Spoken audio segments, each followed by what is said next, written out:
My name is Adam Sparks. Welcome to a Short Answer Short PD, where in about 5 to 10 minutes we explain effective pedagogical strategies you can use to make short answer more effective in your classroom. So this video focuses on inquiry-based learning, or IBL. Even if you've never heard of that, there's a pretty good chance your teaching has been impacted by it because it's embedded in many of the national curriculum standards of the United States, including the Next Generation Science Standards and Common Core, and it's increasingly being integrated into state level curriculum standards. So it's a huge topic. We could spend a whole workshop on it over the course of a week, but just consider what follows a quick introduction. So what is it and how might you use short answer to support its implementation? Okay, so first, what is it? Well, we'll use Trevor McKenzie's 2016 definition from his book Dive into Inquiry, in which he defines IBL as, quote, a process where students are involved in their learning, create essential questions, investigate widely, and then build new understandings, meanings, and knowledge based on that whole process, right? So to break that down into its component parts, we'll use the Wisconsin Social Studies framework for IBL. And they break IBL into a 5-step process, but the last step is social studies specific, so we'll only use the first 4. So the first is to construct meaningful questions that initiate inquiry. Second is to gather and evaluate sources to answer the questions.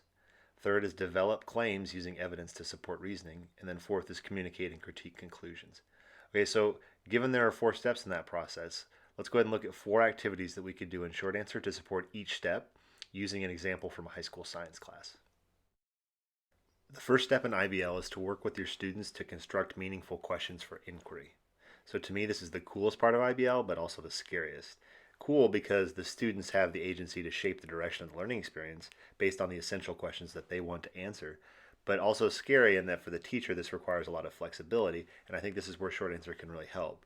So for example, let's say we're in a high school science class working on the following NGSS standard. So ask questions to clarify relationships about the role of DNA and chromosomes, encoding the instructions for characteristics and traits passed from parents to offspring. A powerful short answer activity to do here could be to ask the class, what is one question you have about how DNA influences human development that you would like us to investigate as a class? So this is the question that students will respond to. Then you could base your feedback criteria on important aspects for asking a good scientific question. So for example, if the question is, quote, more empirically testable, maybe that's a feedback criteria, right? Because in order to ask a good scientific question, the question should allow us to collect data to test a hypothesis.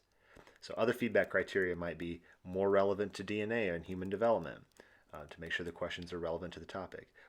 Interesting, right, which allows class interest to be factored into the inquiry process. So the students will then use these criteria to provide feedback on each other's responses. So my students not only get a chance to practice generating scientific questions, but they also develop understanding by analyzing others' questions, as you're seeing here. So at the end of the activity, you get a distribution of responses that you can use as exemplars for class discussion to talk about effective questioning, which is what you're seeing here. So I now have, as a teacher, a student-generated ranked order of questions from which we can pull from to choose a meaningful question to initiate our inquiry together. Okay, so as a class, we've generated a question that we want to explore. So I've got it here on my slide. So the next step is to gather and evaluate sources to answer that question. So maybe first I do a lesson teaching students how to find reliable sources, and then at lesson's end, I could have them work in pairs to find one source that they think would be helpful in answering our class question. So their job is to find the source, upload a screenshot of it, and explain why it's trustworthy and helpful. So the question I send out to my students in short answer might be, as a class, we've decided to investigate the following question, and list the question. With your partner, find one resource that you think might be helpful for the class to use in finding the answer to this question. So students take the time to do that, and then once they've all responded, I could then select the parrot activity. So in parrot, the whole class will compare 2 student responses. So as a teacher, I'm going to pick out 2 student responses, one that serves as an example of a good source, the other as maybe a not so good source, and then see if my students know the difference. So the whole class compares and discusses why they feel each source is good or bad, and in the process, they're developing a sense of what makes for a good source. And this one is debatable, right? Because we've got a pair of students on the right who's uploaded a Quora discussion board, which might be a good source, but it might not be. So the power here is in having a nuanced discussion that is 100% student driven, because we're talking about student generated examples here. And it's also getting kids to reflect on the characteristics of a reliable source in a structured way. So it's a great way to facilitate the second step of the IBL process. Okay, we've generated a question as a class. We've decided on a reliable source to answer it. So the third step is to have students develop claims supported by evidence or reasoning from those sources. So my activity on short answer might be to have students use the sources we've decided on to answer the following question. Make at least one claim about how genotype interacts with the environment to influence the phenotype of an organism. Support it with evidence and reasoning from our sources. I'm going to set the feedback criteria now to focus our conversation on the key aspects I want my students to walk away understanding. In this case, that's a clear topic sentence, supporting evidence, and clearly explained logical reasoning. And they'll use these criteria to provide feedback on their classmates' responses. Because we've selected the all-in activity in this example, at the end of the activity, students will be able to reflect on their individual feedback reports, right, to revise their claims and evidence based on the feedback from their peers. And in this way, we've got a 100% student-driven experience in which we're practicing developing claims in a collaborative, meaningful way.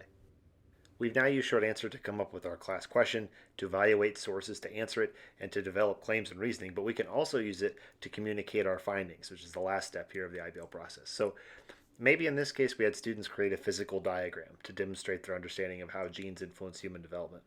I could have students take pictures of their final projects, upload them to short answer, and then provide feedback to each other on which project they feel would be best to save and share with next year's class and why. And so in doing so, I'm allowing students to have a voice in my exemplar creation process while also promoting reflection and communication on the learning outcomes at the conclusion of our unit. So this video explained just 4 of many different ways that you could use short answer to support inquiry-based learning. But we'd love to hear how you think short answer could support IBL, so let us know. Tweet at us at myshortanswer, join our Facebook community, or email us at info@myshortanswer. Also, check out our other free professional development resources at myshortanswer.com/teacher resources. Thank you so much.